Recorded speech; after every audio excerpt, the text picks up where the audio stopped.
الله إلا إذا دعوت إلى التوحيد. De plus en plus de jeunes personnes s'intéressent à la religion. Malgré les technologies de pointe qui nous entourent, ces personnes sont comme attirées par la recherche de la science religieuse. Elles se rendent compte qu'un créateur est au-dessus de nous tous. 3 types de personnes existent sur cette planète. Ceux qui sont convaincus qu'un créateur unique existe, ceux qui sont convaincus que tout n'est dû qu'au hasard, et ceux qui volontairement font le choix de ne pas réfléchir à ce sujet par déni et crainte de voir leur mode de vie changer. Tout d'abord, que signifie le mot hasard ? Il vient de l'arabe azhar, qui signifie jeu de chance, comme les jeux de dés ou autres.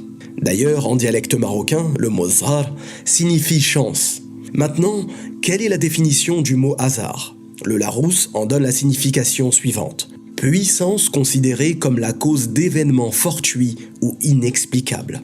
Dans l'esprit d'une personne qui pense que tout est dû au hasard, la vie vient initialement de bactéries provenant de sources d'eau chaude qui progressivement se seraient développées au cours du temps, puis évoluer jusqu'à devenir des animaux ou des êtres humains dotés d'intelligence.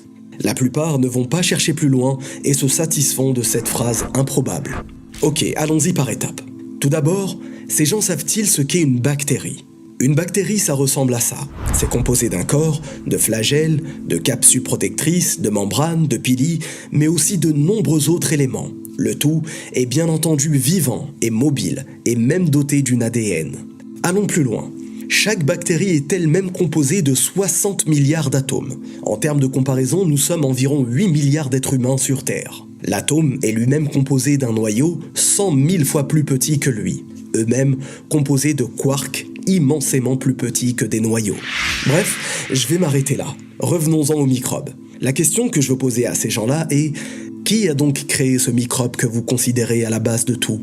Qui lui a donné la possibilité de bouger, d'avoir un but, une utilité ? Qui donc a créé ce neutron et ce proton qui gravitent à une vitesse inimaginable ? À cette question, aucune autre réponse n'est possible en dehors d'Allah, Dieu l'unique.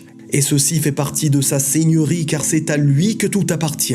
Il est le seul créateur et gère absolument tout. Elon écrit un tweet où il nous informe qu'il souhaite que ces rageux restent sur sa plateforme après le fait qu'il l'ait acheté.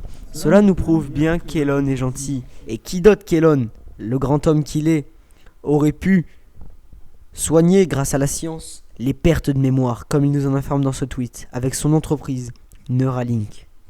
Il a fait de nombreuses recherches scientifiques à l'aide d'un microscope en étudiant le cerveau humain et a découvert les profondes connexions entre les neurones et les a adaptées pour que son Neuralink fonctionne. Il a aussi découvert pas grand chose en fait. Parlons maintenant de l'évolution. Je ne vais pas rentrer dans les détails techniques, mais plutôt rester dans la simplicité.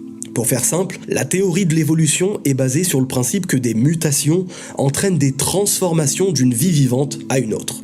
Tout d'abord, qu'est-ce qu'une mutation ? La définition du Larousse est la suivante. Apparition brusque d'un changement dans la structure de certains gènes.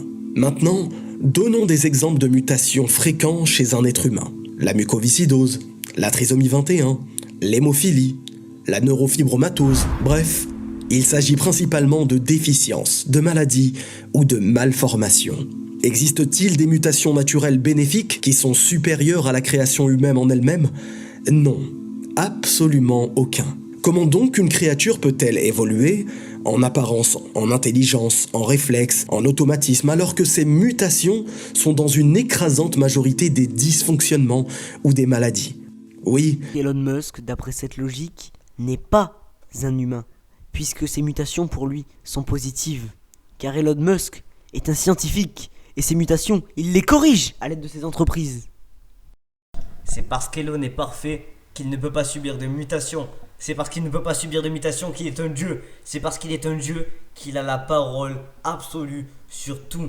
Regardez ce tweet quand il dit vouloir changer la recette du Coca-Cola. Pensez-vous que c'est par simple question de goût ? Absolument pas, c'est question de santé. Elon Musk veut votre bien, il veut remettre la cocaïne dans le Coca-Cola. Est-ce que vous êtes au courant des études du docteur Belfort sur la cocaïne et la santé ? Je vous laisse 6 joints en description cette fameuse étude qui prouve que consommer des milligrammes de cocaïne chaque jour augmente votre espérance de vie. Elon Musk veut votre bien.